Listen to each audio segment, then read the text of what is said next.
E estou dando parabéns também, senhor presidente, porque eu não fui na Semana Cultural, devido a problemas também particulares, mas o meu filho foi, falou que estava muito bonito, chegou lá, então pai, estava bonito. Então está de parabéns para os professores, os funcionários, né, que dedicaram tudo isso aí. A gente fica muito feliz com eles aí.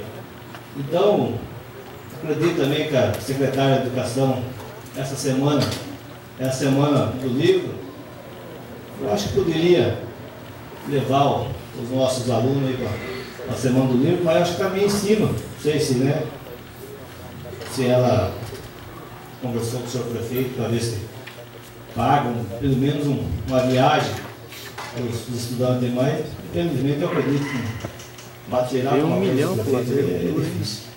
Não é Quem tá fácil. gastando dinheiro não, quem tá Quem gastando? sofre os estudantes, né? 6 bilhões de reais. A mais. 6 bilhões. É do mês de agosto. Ó, excesso de arrecadação.